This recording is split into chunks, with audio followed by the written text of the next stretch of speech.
continent. Oh. Yeah, please continue. Please continue. That's fine. And you know, like we are all like coming out from this, we're like on our way out from this pandemic, at least like towards like a resolution of this like tough year. And this is like a very key moment to see how a dramatic event like the virus has brought us like the opportunity to completely like reimagine the world that we want to live in. Revolution are meant to create like a blank like a canvas and start like everything from scratch. As you mentioned, early in my career, I spent a lot of time in Silicon Valley, and I thought that living there, I really understood what innovation was like. So I would get like super excited about Stanford labs and all type of like geeky and nerdy technology. But then I realized the power of innovation only when I met young people from all over the world, especially like those countries that have a very young demographic, like Mexico, South America, and then Ghana. Because in this type of environment, that's where you see how older generations that they weren't born with the same type of like digital tools that we have today, need to meet us. And that's like the friction between our generations and them, where innovation can really like come out. Because I think the biggest challenge right now as like youth all around the world is not about our hope, it's not about our vision, it's about how we can create spaces where we can be included, and there's like an integrated conversation between those who are at the government, those who are still like the head of like bigger corporations, because their life experience, their tools, their view on the world is very different from us. And so finding way to integrate and create like dialogues, I think that's where innovation and opportunities for like youth employment can come from. Thank you, Aurora. Some very important points there, especially on the integration of different stakeholders in trying to promote youth employment. I think that's something we'll be taking over even during the panel discussion. So thank you for those initial thoughts. I'll be now moving on to our second panelist for this forum, and I'd like to welcome Mr. Kenneth Kwok. And he joins us from Hong Kong. Mr. Kenneth Kwok is the founder and CEO of Global Citizen Capital, an impact-oriented healthcare, biotech, logistics, technology, and education-focused multi-family office investment venture based out of Hong Kong. It also facilitates one-stop shop offshore and cross-border financial investment and asset management solutions to investors from more than 12 countries across Asia, Middle East, and Europe. He's worked over 10 years across different banks in investment banking and equities divisions. He studied at Columbia University and the University of Pennsylvania at the Wharton School of Business, and he speaks fluent English, Mandarin, Cantonese, and conversational French. He's lived in Hong Kong, Taipei, Beijing, Tokyo, Vancouver, Philadelphia, New York, and London, and he's passionate about social impact work through his Better Together Foundation, which supports minority communities and youth entrepreneurship-related initiatives across Asia, and about well-being through his co-president role at Asia World Anti-Aging and Wellbeing Association, or the AWAWA. He is deeply passionate about the UN and the Sustainable Development Goals, and is a UNDP SDG Accelerator Labs mentor. And with that introduction, I welcome Kenneth to the floor. Kenneth, it's all yours.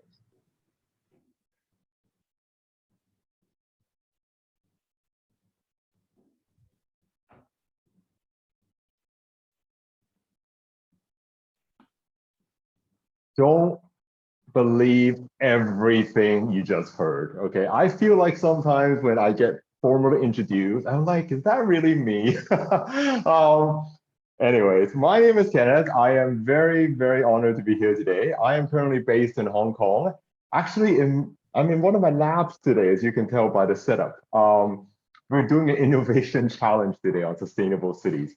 So I'm not going to bore you too much with a PowerPoint, just to quickly run through what my current passion is, apart from everything else you may have heard. Most relevant for MUN Impact is my another not-for-profit initiative called Kids for SDGs, where we educate a lot of primary and secondary school students on how to embrace one of the 17 SDGs, apply innovation, apply inclusion, and voila, a new youth-led impact project is born.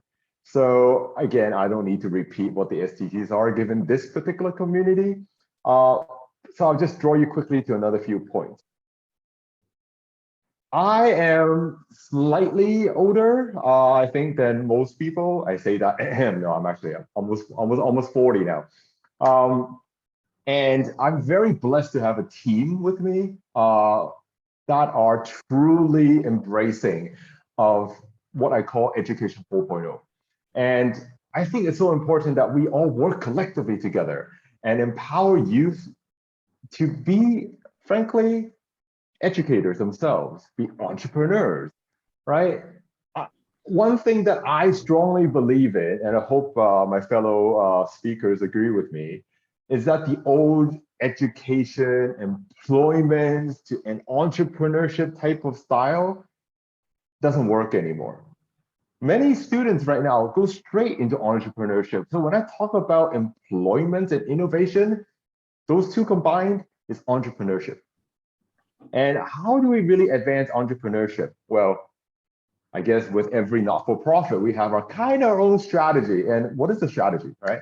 First, you got to be known for something. So if you can see behind me, which one of these doesn't matter, right?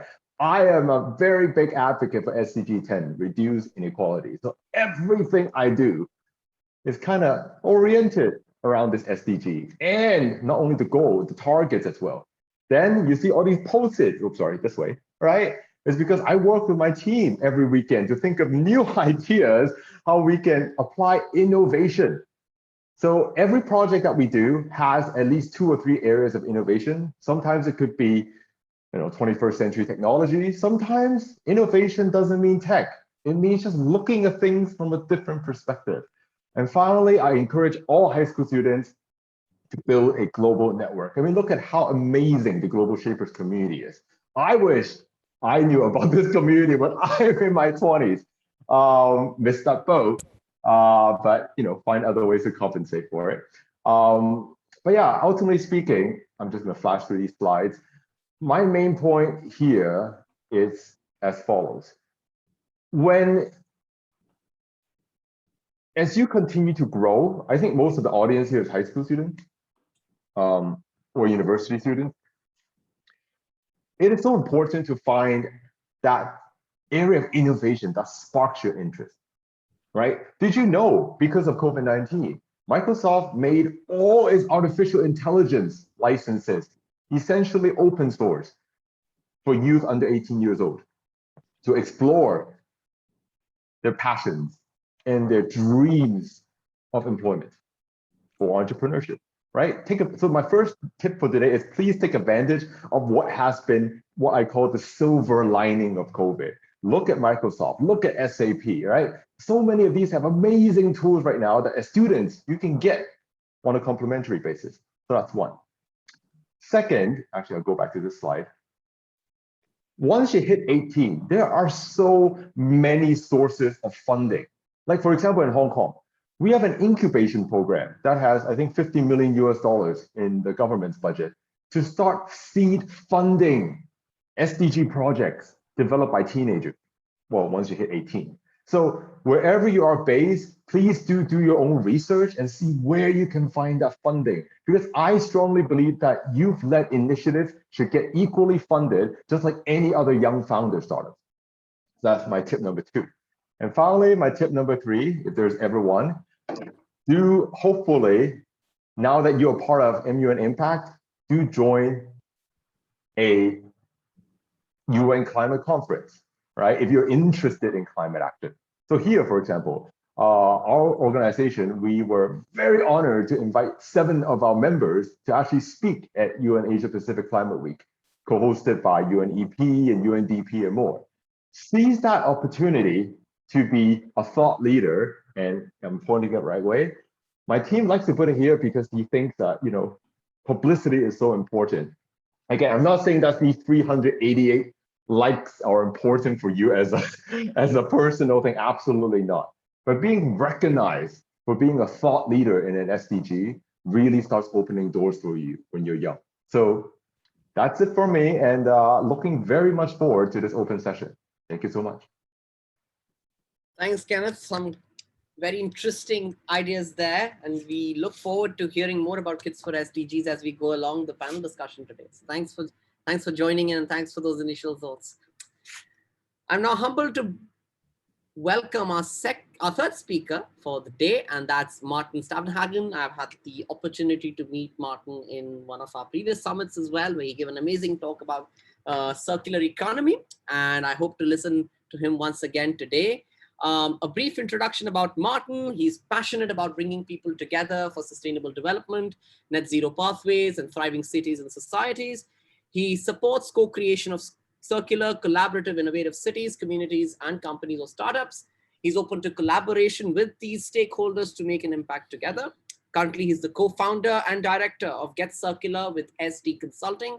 He's a policy consultant, facilitator, trainer, and project manager with 12 years of experience in researching and implementing sustainable development and capacity building in Asia and Europe. He focuses on climate innovation, circular economy, environmental policy, urban governance, and innovative cities, and capacity building for sustainable development. He has coordinated several German technical cooperation ODA projects in India, Nepal, Bangladesh, and Sri Lanka in the areas of quality infrastructure and standards, environmental measurements, and solar energy. Project management and field research is something he's done in Belgium, Bulgaria, Chile, Denmark, Estonia, Finland, Germany, Hungary, Indonesia, Netherlands, Sweden, and where I live, Singapore. So with that introduction, I'm happy to welcome Martin to the session. Martin, the floor is yours. Thank you so much for that overly long introduction, and very happy to be here and also to talk to all the young people interested in SDGs and making a change, a sustainable change, hopefully. And of course, my awesome co-panelists as well. I'm amazed by what you guys do, for sure. I was thinking of talking a little bit about 3 issues. Let me see if I can share my screen. Here we go.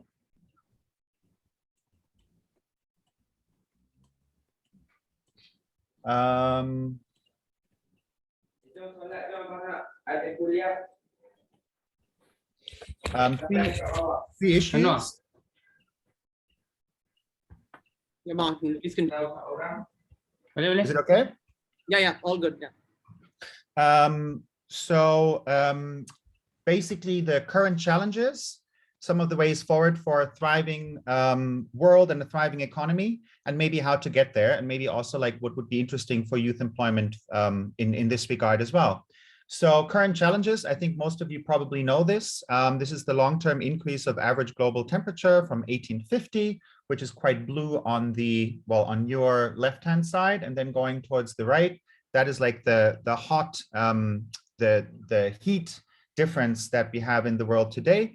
Currently, the world is already 1.1 degrees hotter than it was in the 1990s. And we want to limit it to 1.5 degrees. It's not completely clear if that is actually possible. In different ways, in Germany, it's already 2 degrees hotter. So 1.1 is just the global average. And that's a huge problem.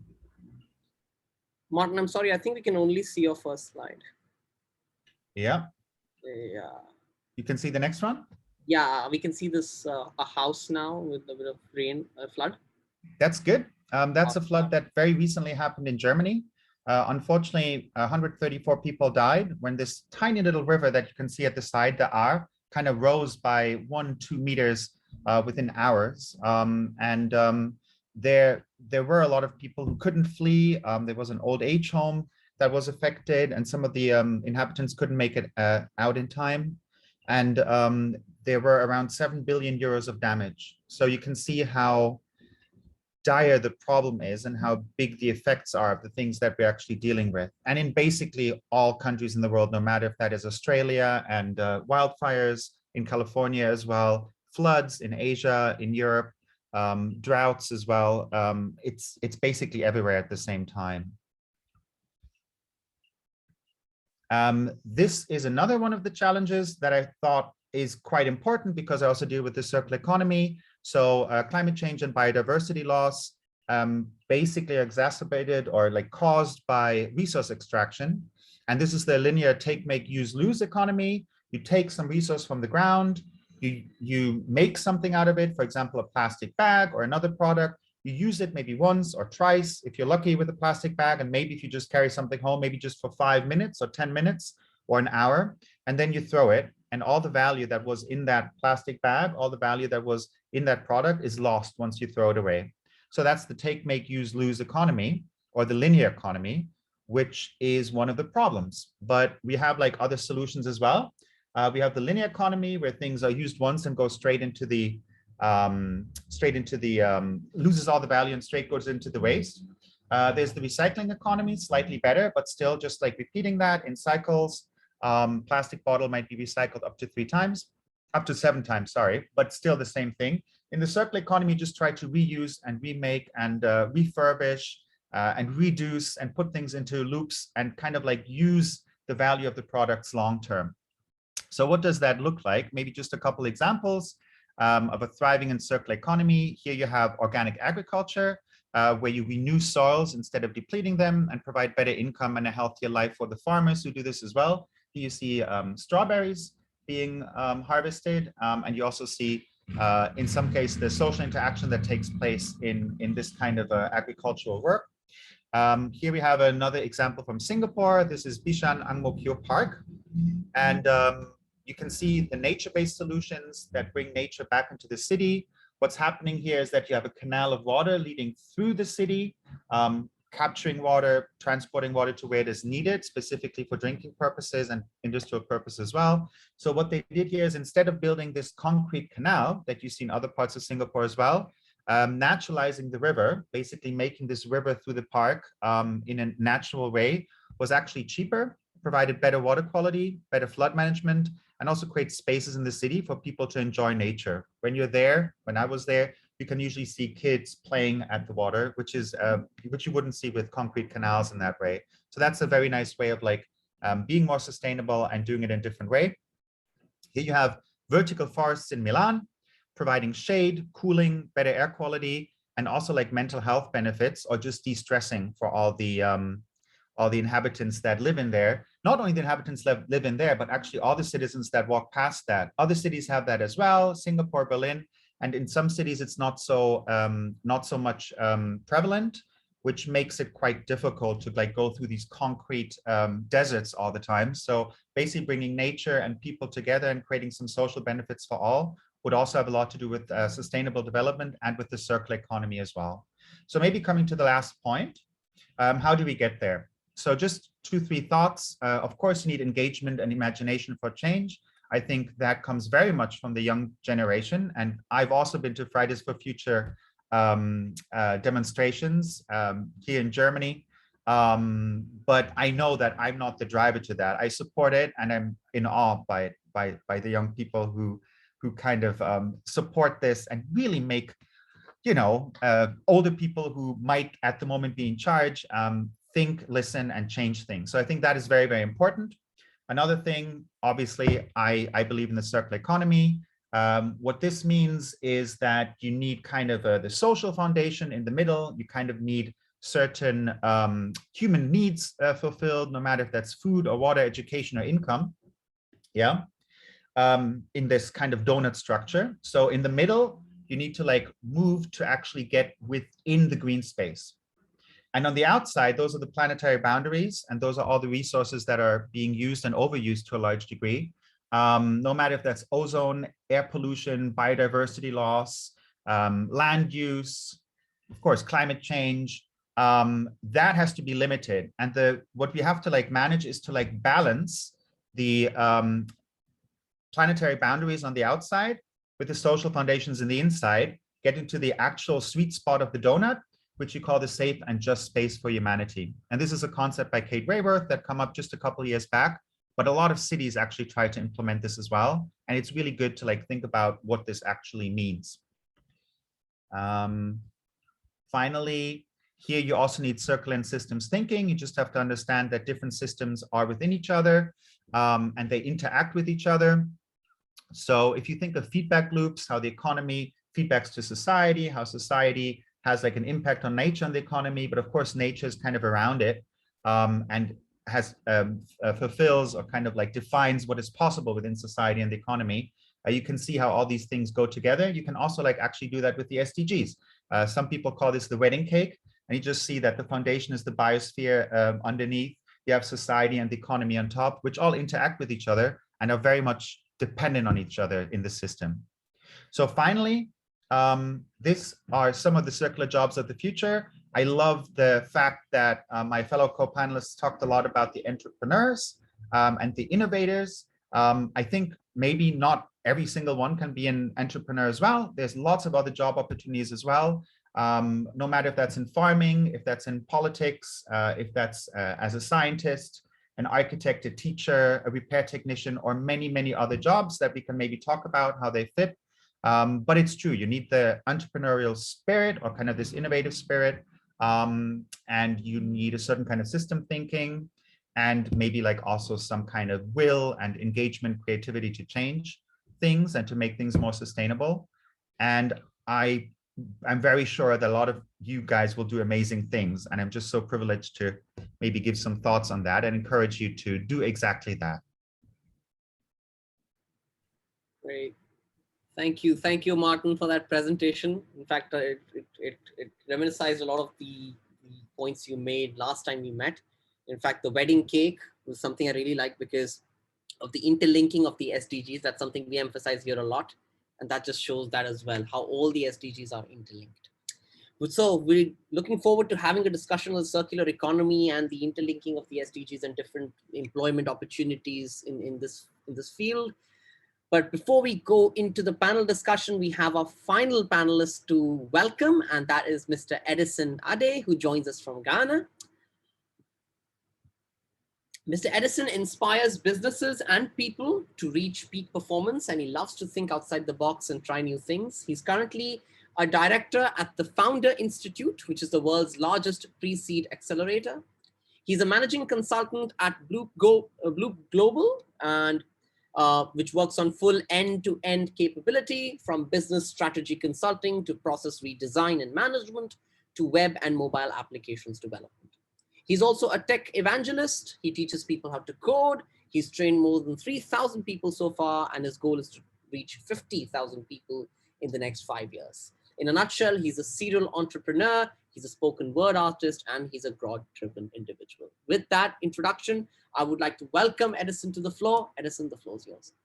Wow, thank you. Now I see what it feels like when people are introduced, and coming after all these big people, I don't know what to say, and I'm just going to summarize what you guys said. But I think it's been an interesting conversation. And I think my thoughts are, one of them is that young people already know how to be creative, right? So when you're young, you draw, you know how to design, but sometimes along the way, education makes you limit what you know, right?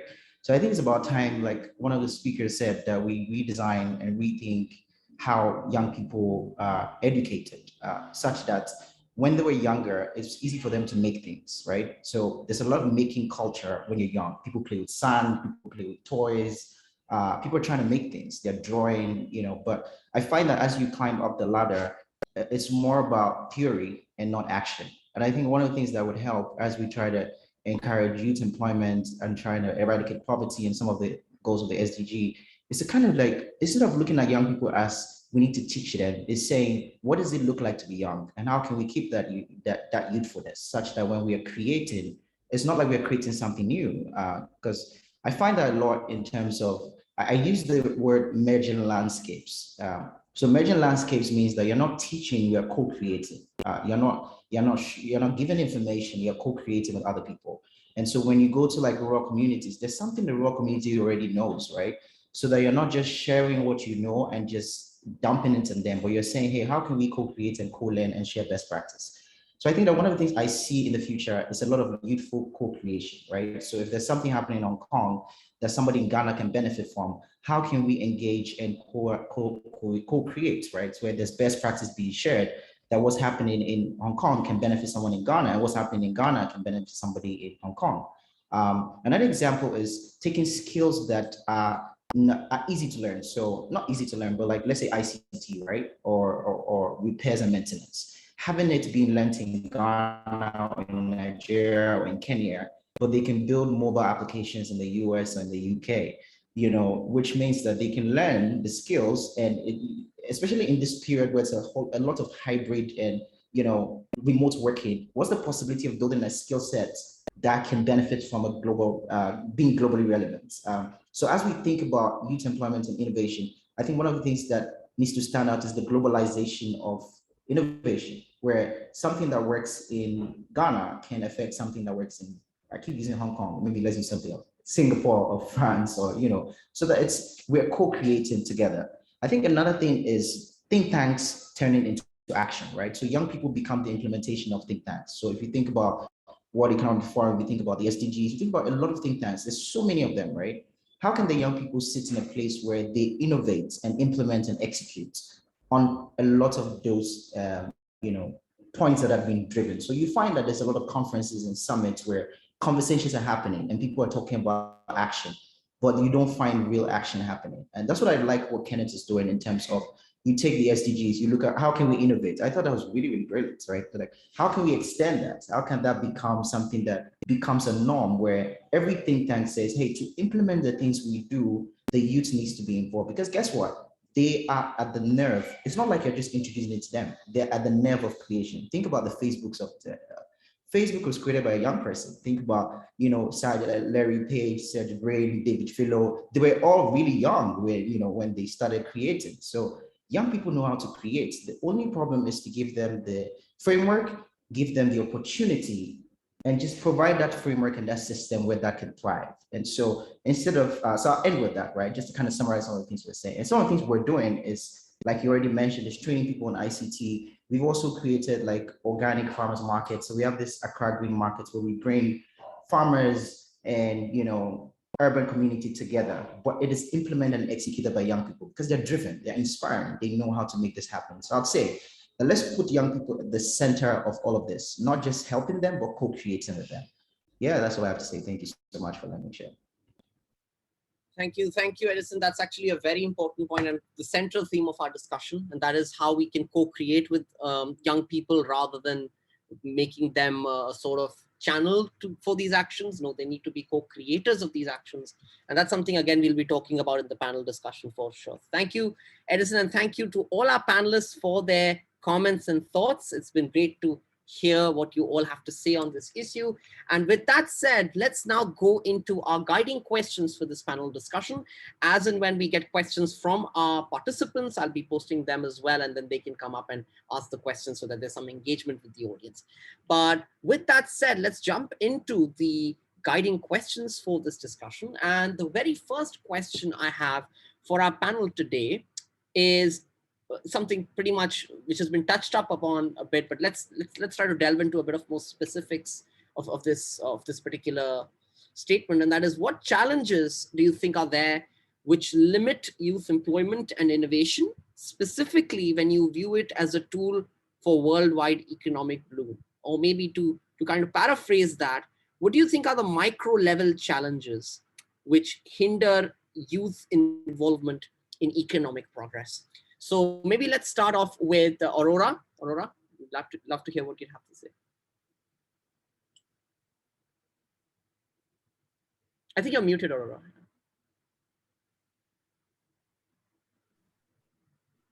Okay. Yeah, you're back. Yeah. I think like the main shift that is happening on an economic level, and it's also like the challenge that we're facing, is that economies up to now have been built on a thinking on the idea that we had endless resources, and all the generations that came before us, they never questioned who is going to pay the bill for today manufacturing, who is going to pay the bill for today's like pollution. And we are to a point where our species are jeopardized by the choices that have been made for the last 50 years. And so this to me means that we need to think to the shift that we're going from like a linear process to like a circular process. We need to redefine growth? Are we still thinking like growth as like the bottom line of companies that need to increase year after year, or are we thinking to like a circular model of growth, which is like much closer to prosperity? When we think what's gonna be like the bottom line of this company, it takes also in consideration that the impact that we have on the planet, the impact that we have on other people. And that's where like tools like the SDGs are very important, because as like the youngest generations, this is something that we care about because it really affects us. You know, the famous sentence that Greta Thunberg made at the UN a couple of years ago, cries like, our generation are going to be the one who don't want to have kids because we don't see a future. And so from an employment perspective, we want to build a world where we feel like included. We feel included with our like mindset, with our like values, and those things that can help us like to thrive.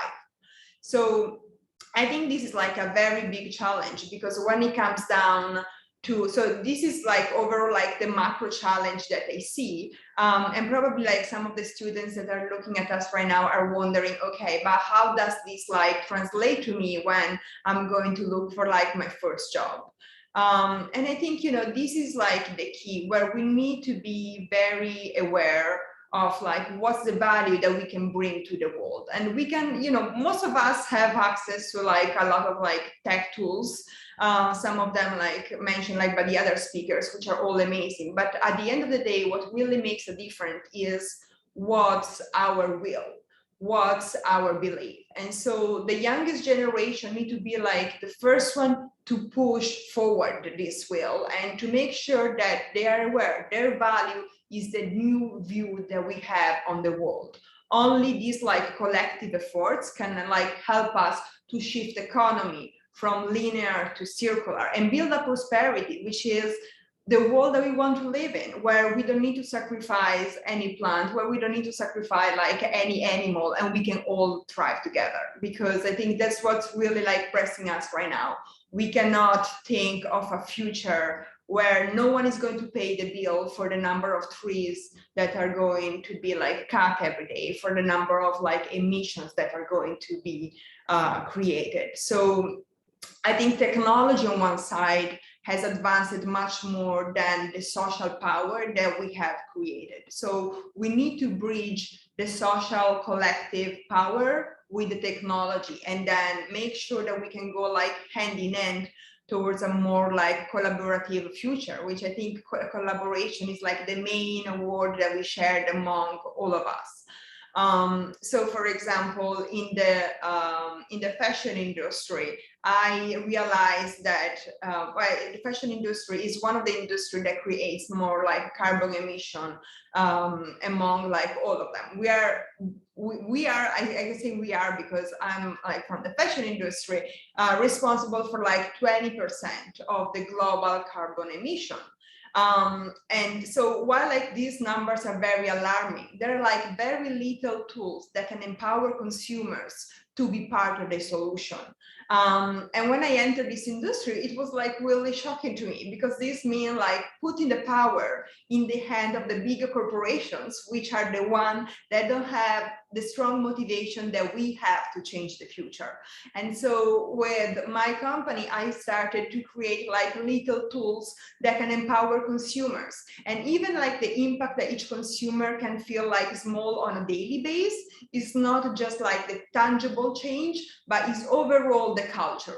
Because for example, one of the tools that we launched last year is a tool that helps consumers to measure how many times they are wearing their clothes. As Martin was saying, unfortunately, like the use of like raw materials for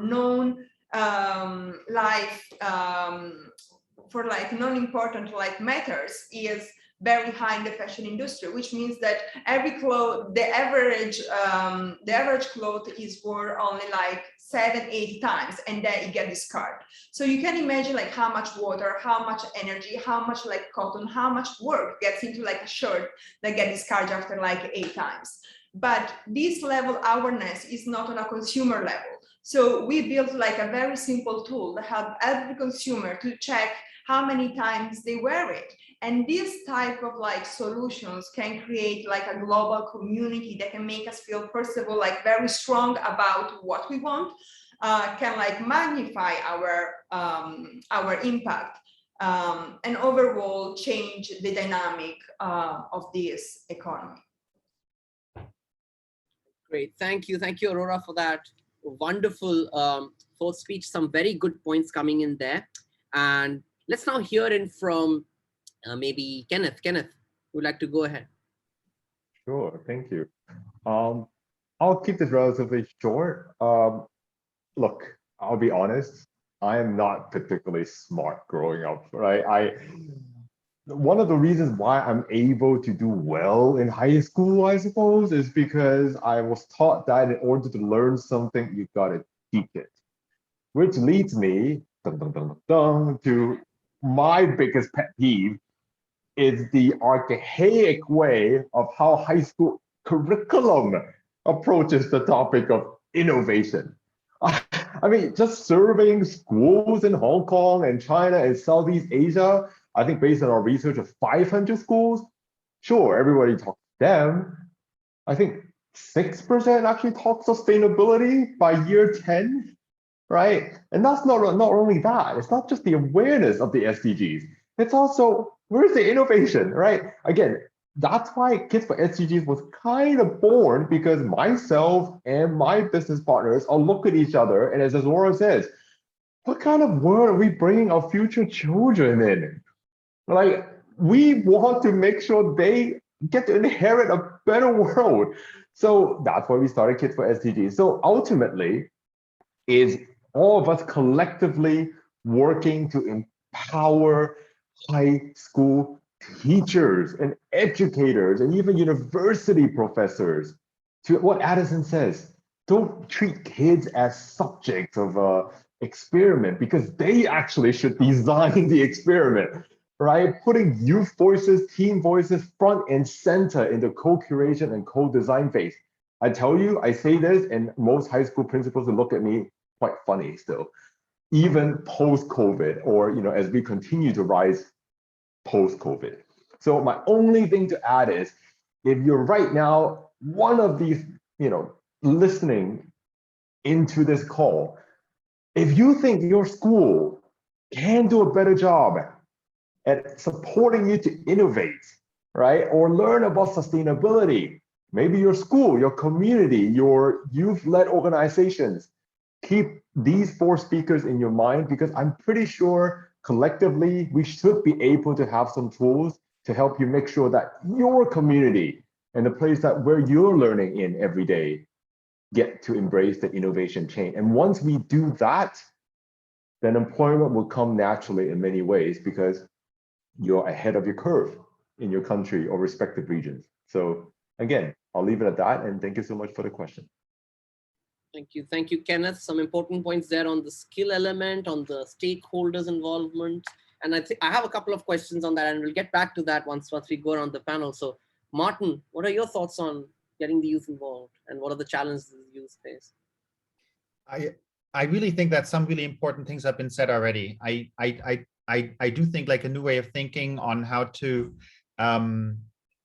manage resources and what kind of world we want to live in with the circularity is important. And I really love what Kenneth said about education as well, because education is a place to experiment and to see what is possible and to learn what is important to you, which will be important going forward, and like maybe spreading it to other people as well, right? Or like at least find those people who share certain things, and that's how movement starts, and that's how a lot of things start, and we need a lot of change.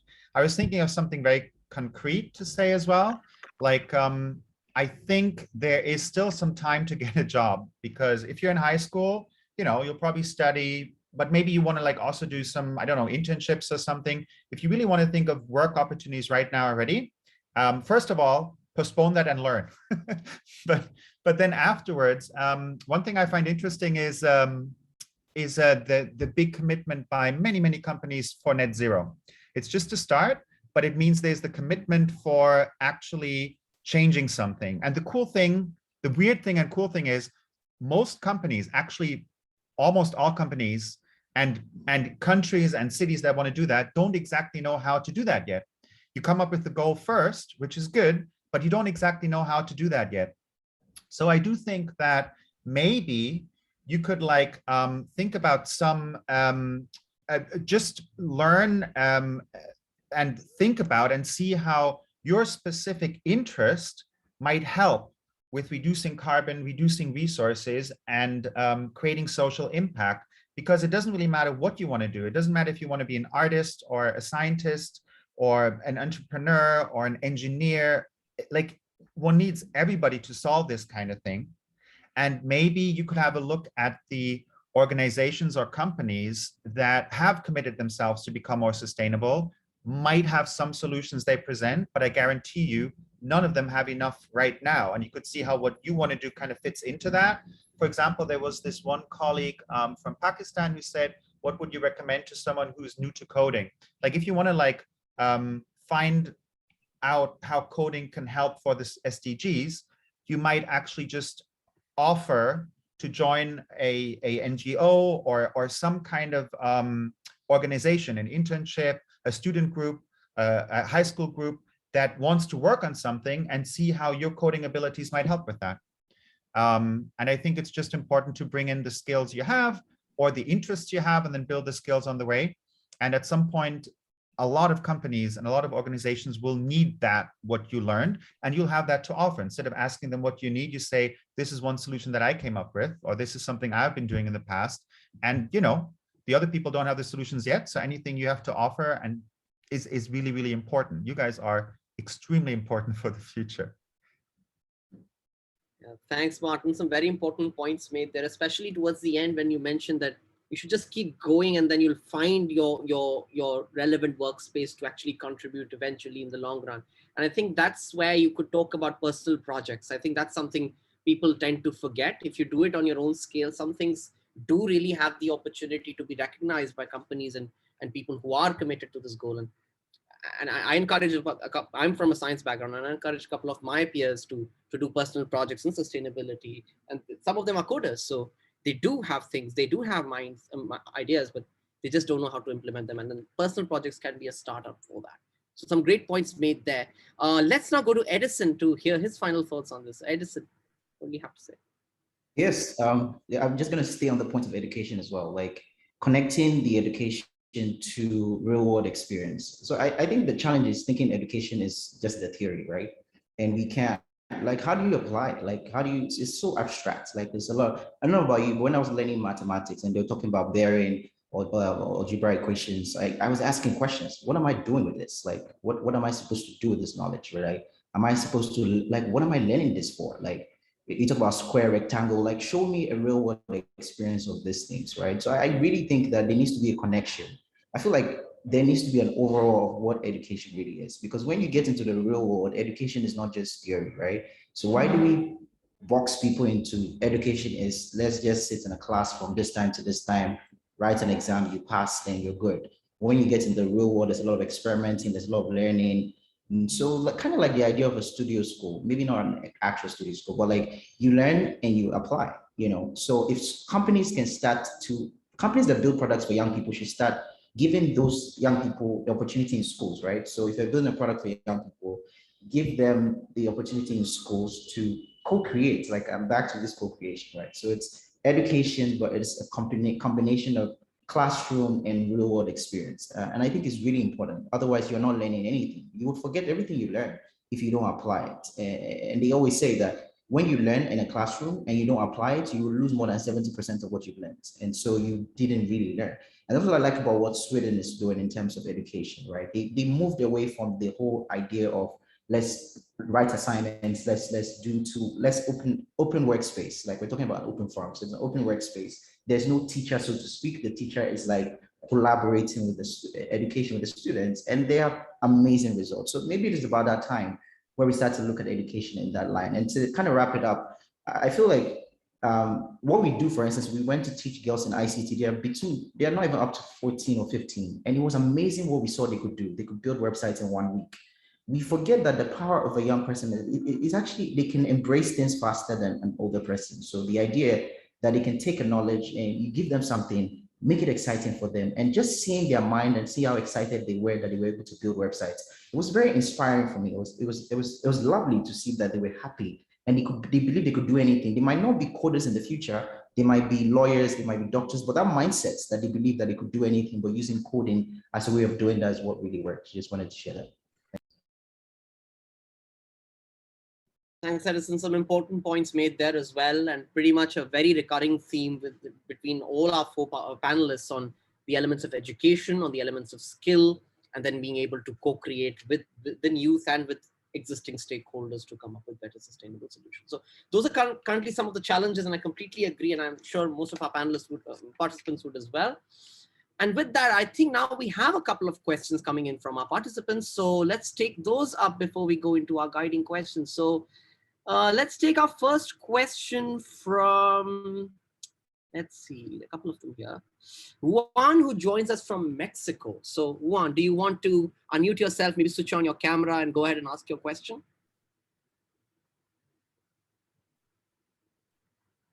Juan, are you there? Yeah, so actually I can turn on my camera, but the question is basically what regions could experience a bigger economic bloom afterwards the pandemic. Okay, so which regions could experience a bigger economic bloom after the pandemic? Maybe let's start off with Martin here. Martin, do you have anything to say?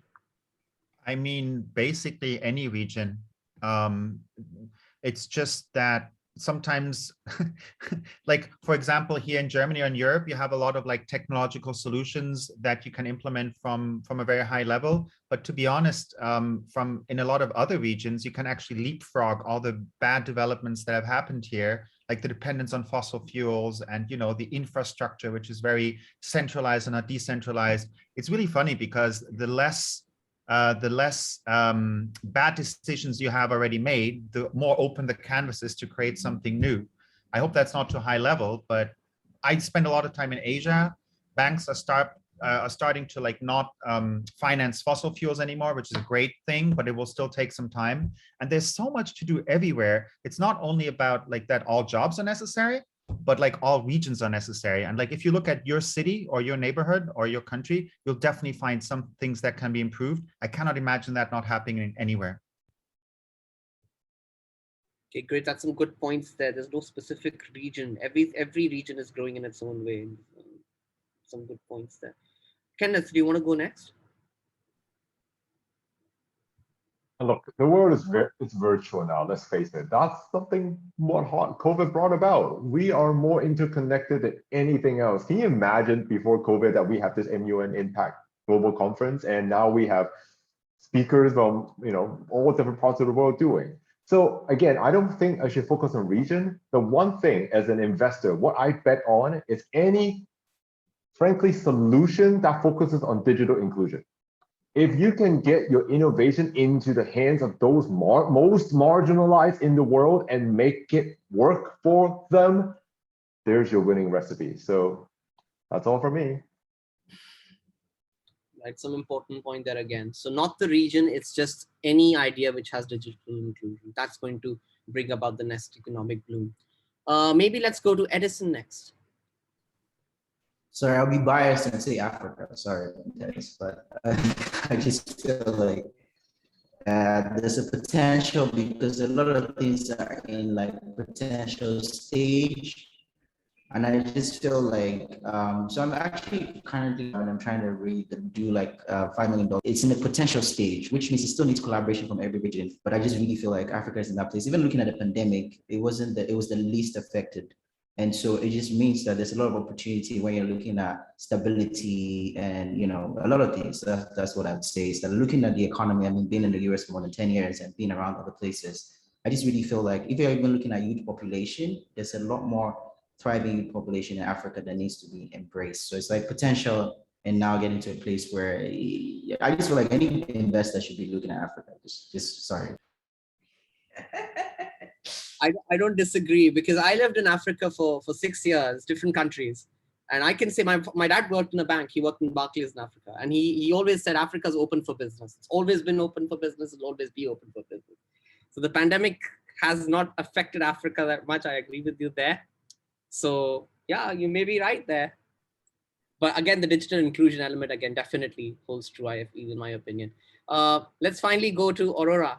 Aurora, what do you have to say? Okay, well, thanks so much to my fellow panelists, because I think the answer is between. First of all, I'm a big fan of Africa, as like Edison knows, but I think the key there is to learn the lesson that young Africans have to teach to the world, which is learn and unlearn, because the youngest generation in Africa, they are the ones who are experiencing how digital tools have a radical effect on their lives. Most people in Africa, like their lives depend on their phone, which is something that we don't have to experience in Europe. I have been in Italy for the last 6 months, which hasn't happened for the last 15 years. And there are people who are excited. They can move money from one phone to the other. You know, they walk into a bar and they're like, oh my God, I just sent like 10 euro to the other person, just like by phone number, which is something that has been there in Ghana for the last like 5 years. And that's how like the economy moves. So what we are experiencing in the most developed countries is what's like the main drive, the main engine in the most like African countries. So I think their trust, their belief that digital tools and digital inclusions, as we were saying, it's one of the resolutions for like a blooming economy is like nestle number one. And up to now, we have been talking about like learning. But I want also to connect to one of the questions that we have on the chat about AI. I think up to 10 years ago, and our experience in school was about learning and absorbing passive knowledge from books. But the same way that technology has brought us like to AI, the same way we are like slowly training our brain to act exactly the same way. So when we talk about learning, it's about learn today and unlearn tomorrow, and restart from zero and re-question yourself. If you're seeing how often like a Google algorithm, Facebook algorithm are changing, it's almost like on a weekly basis. And these algorithms are like touching our lives directly, because they're deciding what we're going to see, what we're going to read, how we're going to make like our decisions. And the same way we need to develop the perspective that Kenneth was talking about. Innovation is about building your unique perspective. So whether you're in Mexico, in Africa, or in China, doesn't really matter. Just get a perspective on the world and make sure that your mind is the strongest muscle that you have in your body, and you're ready to keep it flexible for the rest of your life, because we need to learn and unlearn until the day that we die. That's the only way that we can survive. That's the only way that we can create new economies.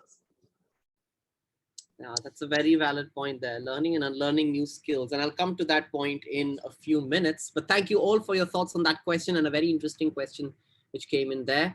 Let's take up another question from Anushika, who joins us from Kuwait. Anushika, do you want to go ahead, or maybe switch on your camera, go ahead and unmute. Sorry, I can't see the camera right now. All right, okay. Yeah, go ahead. Yeah, the topic has already been touched upon, but I would like to hear it in a bit more in detail. How can I use the skill of coding to change the world?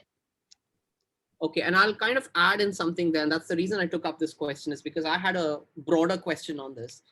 And that is, what do you think are, not just coding, so in general, any kind of skill, what do you think are the new next generation skills for a more sustainable economy?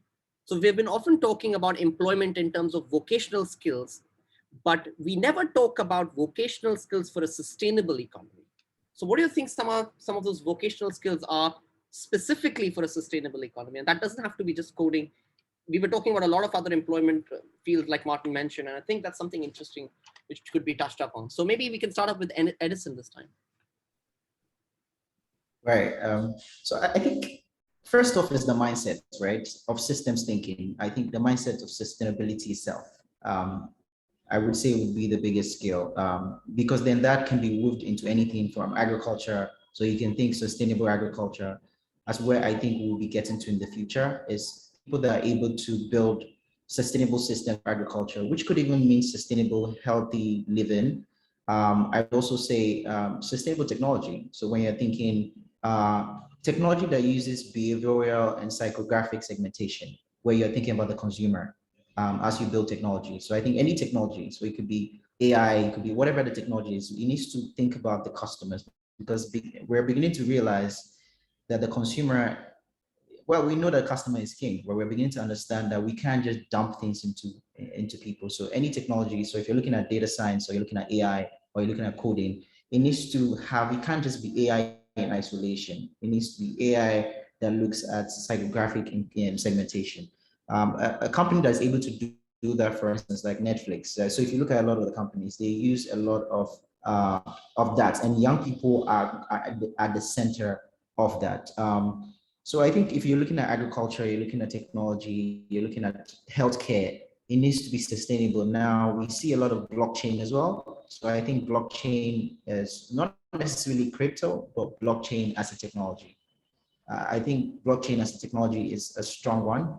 I think with blockchain, we can solve a lot of problems. So you see that young people that are able to stay and learn about blockchain and not just be boxed into crypto, right? I think as a technology, what you find is that in Africa, at least, I've seen people use blockchain in healthcare. So you have a crowdsourced data storage facility where everybody can see the health of, if I want to see the data about a particular patient and I'm in a hospital, more than 20 hospitals can view that same information.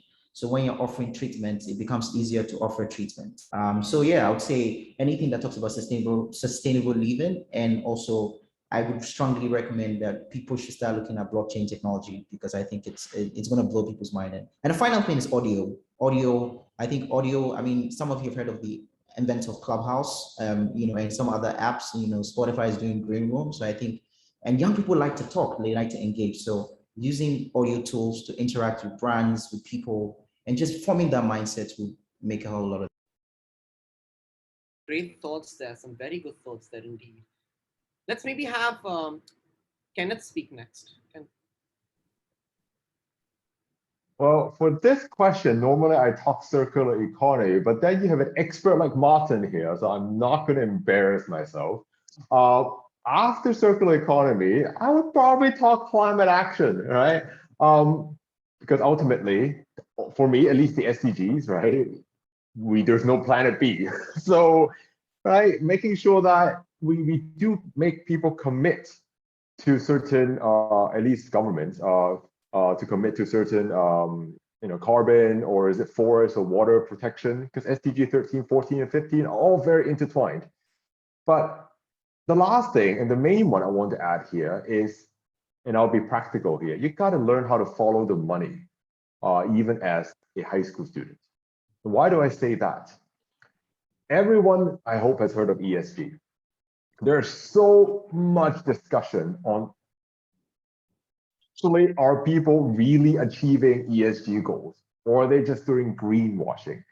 But there's one thing that you can't deny, is that every year, right, there is a double-digit growth of capital being put towards sustainable finance or impact financing for purposeful driven businesses. If you want to succeed in the future, you got to make sure, no matter what your purpose is, ensure that you do have strategic ESG alignment. And then the only metric is, once you actually get funded for one of your ideas, don't think it's that easy, by the way. Yes, I know there are a lot of foundation, governments, philanthropists who make a lot of capital ready. But till the day you actually fund it enough to turn a project into an actual prototype, then you get to learn the importance of following the money. So I'll leave it at that. Thank you so much. Following the money. Okay, that's a very unique kind of thought when it comes to talking about these areas, but that's an important point there, especially on the finance. The amount of money going into sustainable finance is huge. And as long as it's there, it's accessible and can be put to good use, even though there may be greenwashing, like you mentioned. I completely agree. Let's now go to Aurora. Aurora, do you have anything to say? So I think Am I mute? Oh no. So first of all, sustainability is a mindset. So everything that we look at, we should think how that is like interlinked to something else. As Kenneth mentioned, most of the SDGs are like so connected. So whichever technology we are like looking at, what the real drive is, how this thing affects something else. And then we can adapt that technology to enable the impact that we are envisioning without forgetting the economic output that it needs to have to be like a viable idea and a viable solution. I'm honestly a big fan of augmented reality because I think everything starts from our imagination. And there's nothing better than digital world than virtual realities that make us like experience something that probably we will never have to experience like physically in our entire life, but can help us like to exercise our mind to see things like differently, to imagine what the world will look like if we take certain action instead of like something else, or like how the economy, like slowly we are going towards a direction where we can create rendering, if not like full simulation of like how economies, how societies are going to change. And so I think that this is like one of the most powerful technology that we all have available right now, and the youngest generation should take like full advantage of it. Make sure that you're going to shape other people's mind and also voice your own mind thanks to like augmented realities. Important point there as well. Make use of existing technologies, upcoming technologies, and augmented reality is indeed one of them. We'll come to that point as well. There's a question on AI, very interesting, and I want to take it towards the end. But before that, Martin, I'd love to hear your thoughts towards this skill-based discussion. Sorry, did you? Yeah, it's your thoughts on the same question. I just had a delivery. I'm so sorry. So what I think is, I agree with what my fellow panelists said. I agree with systems thinking. I was just thinking how to like apply systems thinking for your own skills development or for your own ideas. And we talked about collaboration, we talked about co-creation, we talked about combining things, feedback loops. So why don't you try to apply that to yourself? Because everybody here is probably interested in the SDGs, so already knows something about sustainability. And maybe you have an interest in a specific goal as well. Maybe you're interested in the circular economy. But then to achieve that, for the SDGs, you need everybody. So if you're interested in agriculture, you look at sustainable organic agriculture, right?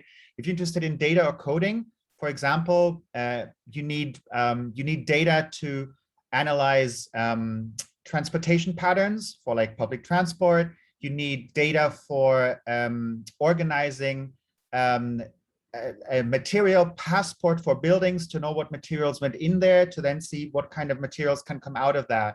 If you work in fashion, I think Aurora will know this better than me, you'll also have certain technical skills that are needed, maybe for sorting or for using new materials.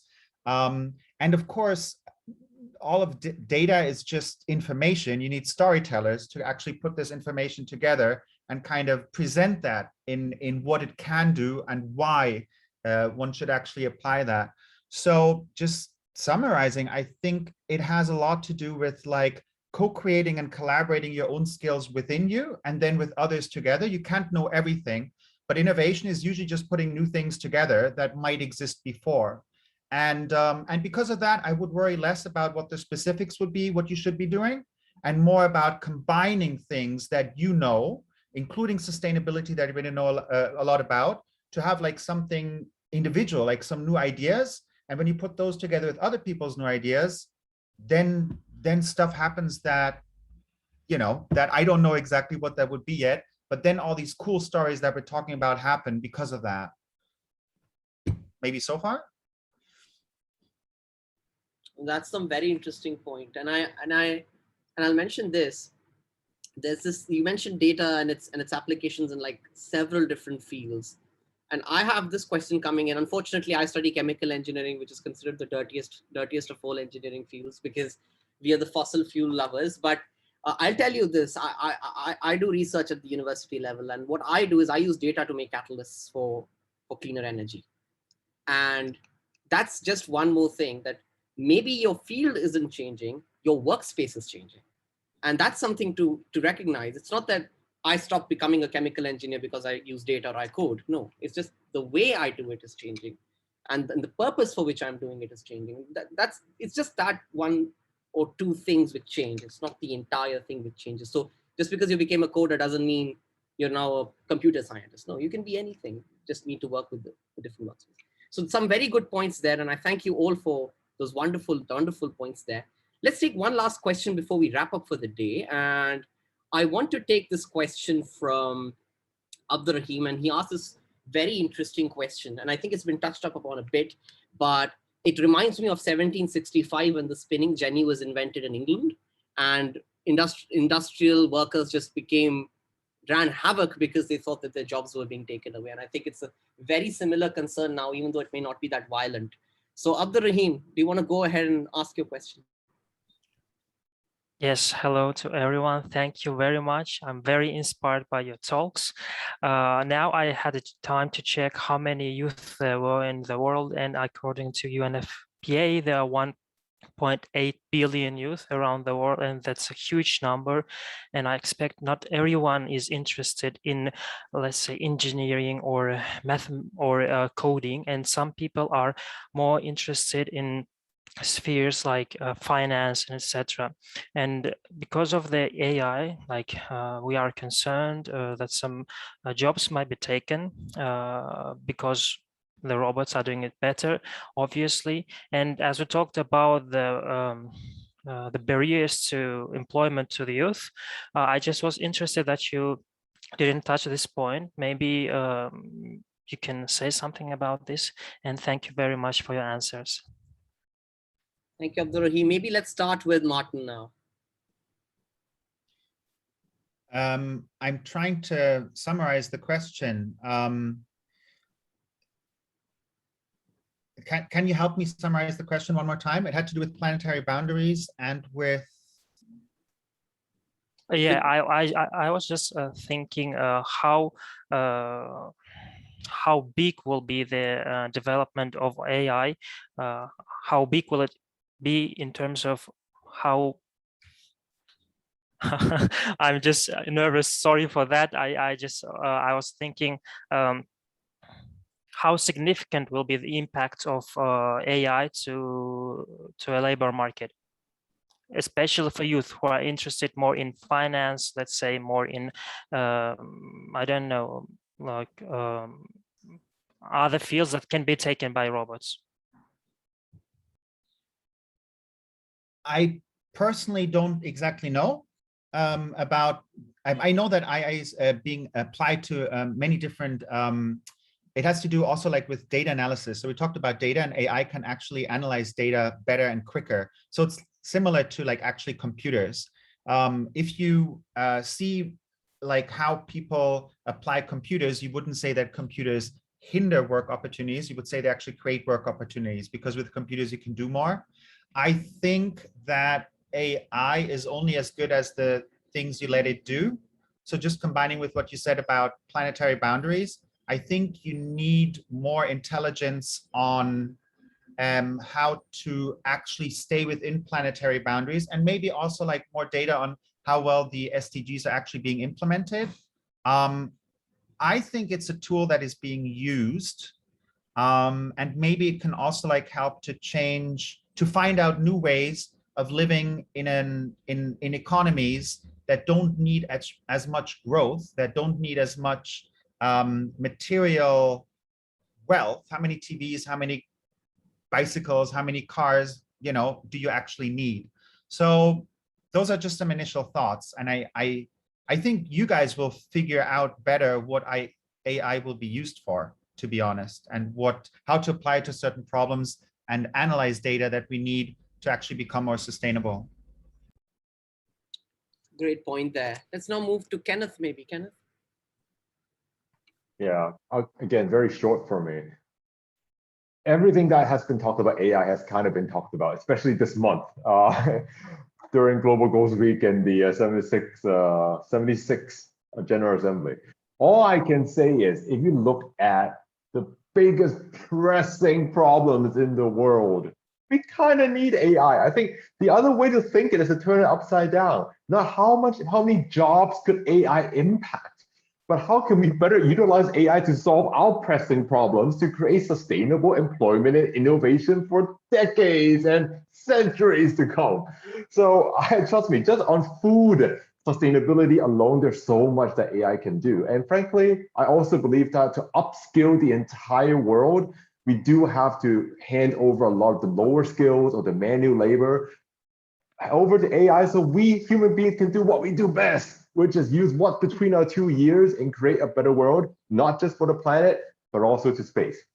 I'll leave it at that. Thank you. Thank you. Aurora is laughing there. Maybe let's have her next. Oh, well, I just want to double down on what Kenneth just said. I think that the AI is one of the best things that could ever happen. You know, think when we moved from using like horses to pull carts around the world, when we move like to cars, AI is going to be exactly the same things. You know, we were not meant to do like those type of like very difficult job. They make us like cringe on a chair and makes our life horrible and ridiculous because we're just spending hours in front of our laptops doing things that machines can do. We are meant to do other type of jobs. So when you are trying to reimagine what your job is going to be, don't look back. Look forward, forget everything that you have known up to now and reinvent your job. Things like AI as like your best bud, your partner that is going to complement you on most of the tasks. This might sound like very romantic and naive, but you know, that's the direction that we're going. Also, when it comes to like economic like prosperity and where we're getting our income from. I honestly think that before the end of my life, we will support ourselves not anymore through like our daily jobs, but there will be a different system that will regulate the way that we can support our lives. And I think, you know, cryptos are just at the beginning of this, because we're like seeing how monetary value can be driven by people's mind. Okay, right now, I don't want to get into the tough argument or if this is right or this is wrong, but let's say that up to now, for the last like 10 years, we have been able to prove how either like a single person or a community of people have been able to drive up and down cryptos, which is something that we have never seen before. So the future will be about thinking as a human, what's our role in the world, what's the job that we want to have, and if money will still be needed to live the way that we live today, or there will be like something else.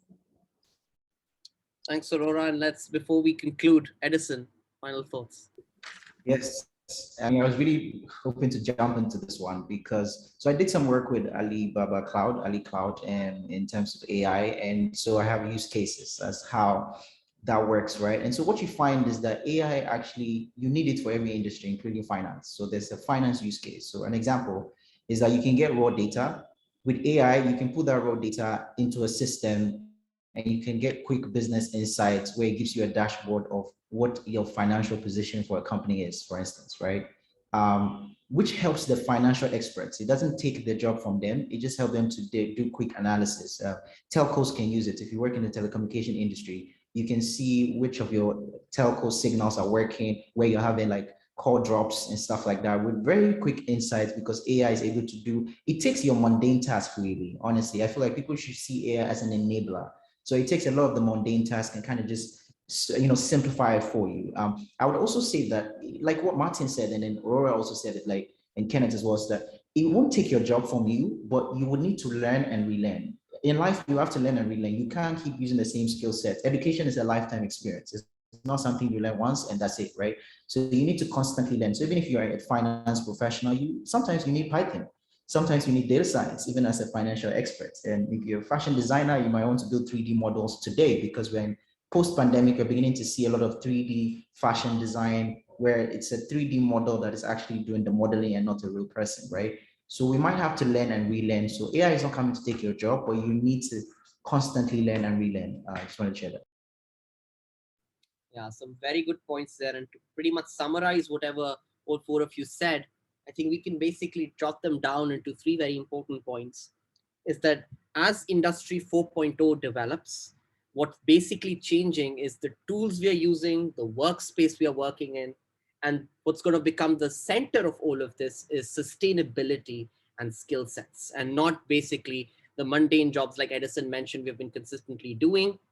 The job space is going to change, the tools are going to change, and that's how Industry 4.0 is going to create not only just a worldwide economic bloom, but a worldwide sustainable economic bloom. So with all of that, I think we've had a wonderful discussion, gentlemen and ladies, and I'd love to hear any final thoughts from all of you before we wrap this up.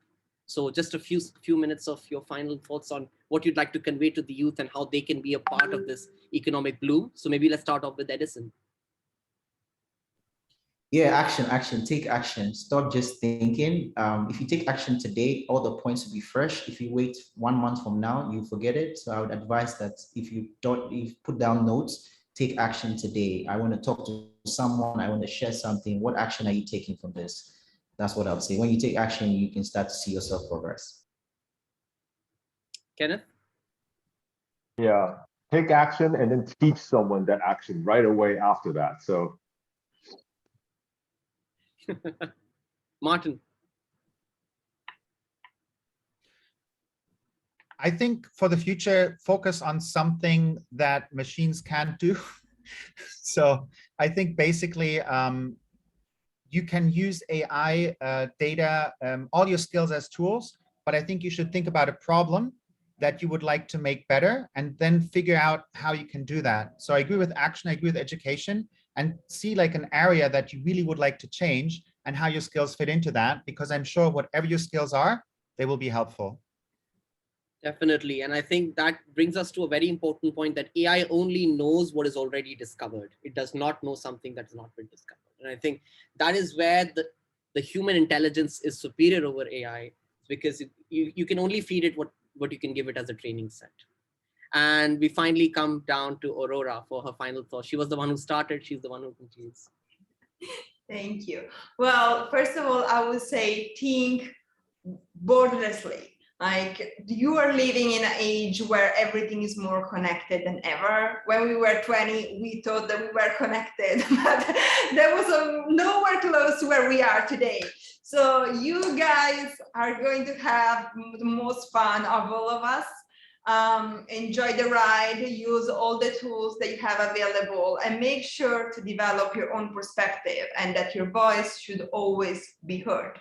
This is like a lesson that we're bringing with us from like the civil rights revolution in the US, like more than like 100 years ago to today. Doesn't matter the tools, doesn't matter where you are, but your voice should be heard. And that concludes this open forum, ladies and gentlemen. Thank you very much for being a part of this. A special thanks to all our panelists, to all my wonderful participants today. And it's been a pleasure moderating this session with some wonderful thoughts and questions coming in. I'll now hand it over to conclude to the co-SG of the E3 Summit, Vedant. Vedant, over to you. Thank you so much, Jaideep. And first of all, just like to appreciate how cohesive this discussion has been and how the thoughts have kept interlinking and progressing. So many thanks to the panelists, and thank you so much for agreeing. We know we have booked your time and from so busy schedule of yours, and your contributions would surely be impactful for our audience today. And I also implore the audience, as the panelists gave their final notes, to act and work on your notes from this. And yeah, let's look forward to the impact. Thank you, everybody. And I wish you all a wonderful E3 Summit ahead. Thank you and good day. Thank you. Thank you. Thank you, guys.